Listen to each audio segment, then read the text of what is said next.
Hello and welcome back, my dear students, to your English class. I wish you be fine and healthy. Let's start with the name of Allah, who is the most merciful, the most compassionate, and the most almighty.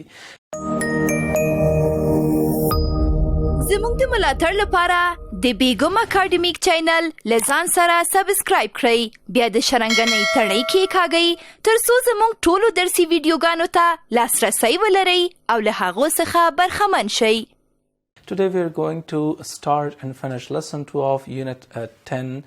This lesson, lesson 2 is in your grade 8 English book, page 100 to 101. So open your books, turn to page 100. Let's start and finish the second lesson of unit 10.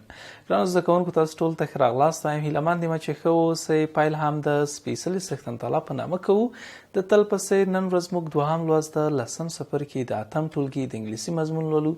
دغه لوست هم ستاسو د اتم ټولګي د انګلیسي د مضمون په سلمه او 101 پاڼه کې د کتابونو مو راخلاص کړئ. سلمه پاڼه راواړوئ. راځئ چې دوهم لوست پیل کړو او پای ته ورسوو. Before to start our today's lecture, let's have a short look to the previous lecture. At the previous lecture, we studied many sections. Start, Unit 10 and Lesson 1. Introduction to Unit 10 was our second section, discussion, grammar, conversation, and homework. At the end, you had a homework. I wish you did your homework. ګرانو زده کوونکو، تېر لوست هم یو کتنه کوو. په تېر لوست کې موږ د لسم څپرکي او لومړي لوست پیل وکړه. Introduction to Unit 10 مو هم درلوده. له لسم څپرکي سره مو پیژندګلوي هم ترلاسه کړه. ډسکشن بحث برخه مو هم درلودله چې تاسو وغږېدلئ، ډسکس مو وکړه، ډېرې خبرې مو رابدلې کړې. ترڅنګ کنورسیشن چې هلته د خبرو اترو برخه وه او ګرامر برخه مو هم لوستلې وه. ترڅنګ هومورک هم تاسو په پای او اخره کې درلوده. هیله مند یم چې هغه مو هم ترسره کړی وي. So let's start our today's lecture. Dear students, in our today's lecture, which is Unit 10, Lesson 2, here we are going to study about 4 sections: vocabulary, listening, reading, and at the end you have homework too. So ګرانو زده کوونکو، راځئ چې د نن ورځې لوست پیل کړو. د نن ورځې لوست ما هم 4 برخې دلته موږ لولو، چې لومړی برخه مو vocabulary ده، د لغاتو برخه. listening برخه هم لرو چې د اورېدلو برخه ده. reading برخه لرو، ډېره مهمه برخه. دلته یو ټاپک دی چې لولو یې زه تاسو ته ژباړم. هم homework هم په پای کې لرئ چې هغه به تاسو ترسره کوئ. So let's start from the first section, which is vocabulary. راځئ چې له لومړۍ برخې څخه یې پیل کړو، کوم چې vocabulary ده.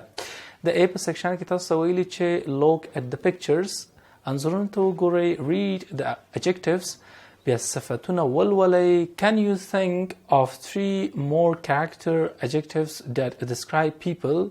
write them on the lines below. تاسو ویلي انځورونو ته وګورئ، adjectives یا صفتونه د دغه انځورونو ولولئ. بیا تاسو ویلي کولی شئ چې فکر وکړئ له 3 یا له 3 نه ډېرو کرکټرونو، شخصیتونو، صفتونو باندې، او هغه چې خلک ډسکرایب کوي، خلک شرحه کوي.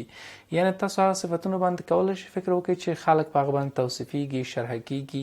نو په هغوی باندې په 3 یا ډېرو له 3 نه فکر وکړئ. write them on the lines below، او په لاندې خطونو کې هم ولیکئ. مثلا دغه انځورونو کې 5 کسه دي. لومړی کس چې دی فرینډلی دی.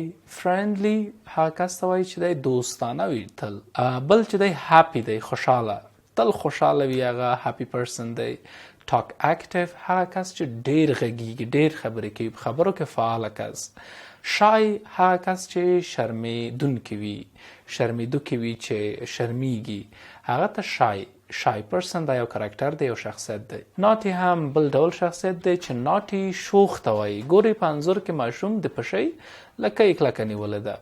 So dear students, this was the A part of your vocabulary. Let's go to the B part. At the B part, choose at least 3 adjectives to describe a friend. وایي تاسو 3 صفته چوز کوئ، وټاکئ چې هغه یو ملګری ډسکرایب کوي، شرحه کوي او په اړه وضاحت ورکوي یا تعریفوي. My friend is مثلا a shy person or happy person or talk active. You can select or choose any kind of adjectives you want for your friend. نو تاسو my friend is ستاسو ملګری څه ډول دی، کولی شئ چې هر ډول صفت غوره کړئ، 1 2 او 3. تاسو باید دلته لیکئ. So this is your activity. So dear students, that was our vocabulary section. I wish you learned about characters and adjectives of characters. So let's go forward to listening section. At the listening section, listen to your classmates talking about his or her friends. Take the adjectives used to describe each student. تاسو ته ویلي چې د لسننګ یا د اورېدلو یا غوږ نیولو په برخه کې چې خپل ټولګیوال ته غوږ ونیسئ. کله چې هغه د هغه یا د هغې د ملګري په اړه غږیږي، ملګرو په اړه یې غږیږي، بیا یې تاسو ته ویلي چې ټیک the adjectives used to describe each student. وایي هغه adjectives یا صفتونه تاسو ټیک کئ، سلیکټ کئ چې د ملګرو لپاره استعمال شوي دي. د چا لپاره کوم adjective یا کوم صفت استعمال شوی. جدول ته تاسو لاندې وګورئ، دلته دغه اکټیویټي باید تاسو ترسره کئ. په جدول کې د name adjectives نومونه دي: نسرین، نادره، ترڅنګ راشد، نور احمد. دغه کسان دي. adjectives هم چې دي: شای، شرمیدونکې، happy، خوشحاله، talk active، ډېر غږیدونکې، naughty هم شوخ. نو دې کې مثلا د نسرین په اړه نفر غږیږي، تاسو به سلیکټ کوئ چې کومه کټګورۍ کې د هاپي، د شای، د ټاک اکټیو، د ناټي دی کوم یو دی. نادرې په اړه همداسې تاسو به سلیکټ کوئ، یو یا دوه صفتونه یې سلیکټ کولی شئ. So, dear students, that was our listening section. Let's go forward to the third section, which is reading. Here, in part A, do you remember a special moment in your childhood? په ای برخه د ریډینګ په برخه کې ویلي چې آیا ستاسو یادیږي کومه ځانګړې شیبه په ماشومتوب کې؟ چایلډهود ماشومتوب ته وایي، سپیشل مومنت ځانګړې شیبه یا لحظې ته وایي. او په بی سیکشن کې به یې څه ویلي تاسو ته؟ read the title and the first two sentences. What do you think this reading is about? تاسو ته ویلي چې تاسو ټایټل ولولئ، title and the first two sentences. تاسو هغه ټایټل ولولئ، ترڅنګ دوه لومړۍ جملې ولولئ. What do you think this reading is about?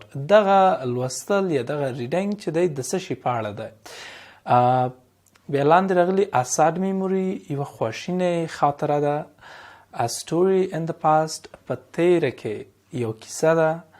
an unforgettable memory، یو نه هیریدونکې میموري د کوم یوې ده؟ تاسو به یې سلیکټ کوئ. نو د ریډینګ په لاندې برخه کې تاسو دغه ریډینګ چې راغلی، دغه پسج، دغه عبارت چې دی ټایټل د a memorable day، یو یادګاري ورځ. memorable یادګاري، a memorable day یو یادګاري ورځ. زه تاسو ته دا لولم، تاسو هم ښه ورته ځیر شئ او په دې چې ښه پرې پوه شئ. راځئ چې ولولو لوست. One of my happiest memories is the first day in secondary school in UK. وایي زما تر ټولو خوشحاله یادونو څخه یو هم هغه د ثانوي، سیکنډري ثانوي ښوونځي ته وایي. هغه د ثانوي ښوونځي کې په انګلستان کې لومړۍ ورځ زما وه. I was 14 years old when my family moved to UK. زه 14 کلن وم چې کله زما کورنۍ UK ته لاړل. I liked life in the United Kingdom and got used to it easily. وایي زما خوښېده ژوند په یونایټډ کینګډم کې، په انګلستان کې یا بریتانیا کې، او زه ډېر ژر عادت هم شوم، په اسانۍ سره عادت شوم هلته. However, I was always proud of living in my own country. وایي که څه هم ما تل په خپل هیواد کې ژوند کولو باندې ویاړ کړی دی، خوښیږي مې. بیا یې ویلي چې one day the school took us on a field trip to the museum. یو ورځ ښوونځي موږ واخیستلو، یو سیمه ییز سفر باندې ویوړلو، هغه هم موزیم ته. بیا راځي چې the museum was full of interesting things to see. او دغه موزیم هم له جالبو په زړه پورې شیانو نه ډک و د لیدلو لپاره. I listened carefully to what the teacher had to say about the museum. او وایي ما په دقت سره غوږ نیولی و ښوونکي ته چې هغه څه د موزیم په اړه وایي. نو په دوام سره د دې ریډینګ راځي چې our teacher told us that the flag of every country and the world hangs in this hall. نو دوی یو دهلیز ته ځي، هلته د دوی ښوونکي ورته وایي چې وایي زما ښوونکي ماته وویل چې د هر مملکت د نړۍ پر مخ بیرغ په دغه سالون کې په دغه حال کې هنګز ده، یعنې ځړېدلی دی. بیا وایي hurriedly my eyes search for the Afghanistan flag. وایي په چټکۍ سره زما سترګو د خپل ملي بیرغ په لټون کې شو او خپل ملي بیرغ یې غوښته چې وویني او پیدا یې کړي او په چټکۍ سره سترګو لټون وکړ. بیا راځي چې I felt proud of my national flag او ما ویاړ وکړ، د ویاړ احساس مې وکړ په خپل ملي بیرغ باندې چې ومې لیده هغه حال کې.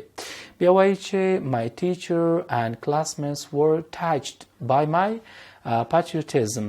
وایي زما ښوونکی او ټول ټولګیوال دوی وایي زما د وطن پالنې له امله متاثره شوي ول. بیا راځي I wanted to get home and tell my family about the museum.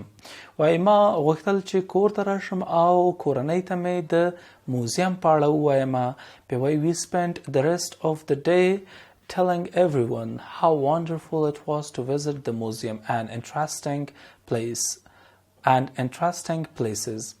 وایي موږ ټوله پاته ورځ بیا تېره کړه په دې باندې د دې په ویلو باندې چې موزیم څومره په زړه پورې ځای و او تر څنګ چې موږ وکته او دا چې موږ نور ځایونه لیدلي ول. بیا راځي how nice is for a child to love his country and be proud of it. وایي څومره ښه ده د یو ماشوم لپاره چې مینه ولري له خپل مملکت سره and be proud of it او ویاړ وکړي په هغه باندې.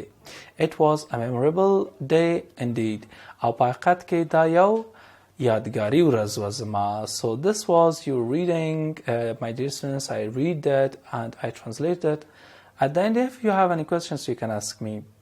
Harun Jan, please. Memorable څه معنی لري؟ Harun asked me what's the meaning of memorable in Pashto. Memorable mean یادګاري، هغه شی چې په یادګار پاتې کیږي هغه ته memorable وایي. راځئ چې مخکې ځو، دا خو A سیکشن د ریډینګ د برخه و. B سیکشن ته هم ځو. په B سیکشن کې زه تاسو ته دوه پوښتنې کاروم، ګرانو زده کوونکو، بیا نورې تاسو کار کوئ. دوه نورې آسان هم دی. B سیکشن زه تاسو سره کاروم او بل D سیکشن دی چې C نه لري. D سیکشن تاسو کار کوئ. په B سیکشن کې راغلي what does each underlined word mean. تاسو په دغه متن چې ما تاسو ولوسته وایي هر هغه کلمه چې انډرلاین شوی لاندې ورڅخه خط کړل شوی هغه څه معنا لري. read each word in the context then circle the right answer. تاسو وایي هغه ولولئ په همغه ټکسټ کې او بیا هغه سم کلمه سرکل کړئ. دلته تاسو ویلي چې لاین 4 کې په څلورم لاین کې راغلي و proud means ځواب C ده.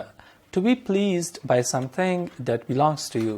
چې خوښ شي هغه څه پورې چې تا پورې اړه لري. بله پوښتنه دا ده چې لاین 8 په اتم لاین کې موزیم means موزیم څه معنا لري. موزیم ځواب چې دی A دی. a building where ancient objects are kept. هغه ودانۍ ده چې هلته لرغوني شیان ساتل کیږي، kept دی هلته ساتل کیږي. So dear students, this was our today's lecture. I wish you learn a lot from this lecture. At the end you have a homework too. You should do your homework. Your homework is the D section of your reading. So at this section read each questions then circle the right answer. تاسو ته ویلي چې هره پوښتنه ولولئ بیا دقیق ځواب سرکل کړئ، حلقه یې کړئ. نو آسانه ده، تاسو کولی شئ دا ترسره کړئ. هیله مند یم چې ټول اوس مو هم زده کړی وي. کورنۍ دنده مو واخلئ، دغه پوښتنې حل کړئ. آسانه پوښتنې دي. تر دې چې بل وزه تاسو ته وړاندې کوم، تاسو په سختن ته لاس سپارم. ښې چارې ولرئ. د بل درس له پیل وړاندې لنډه دمه اخلو.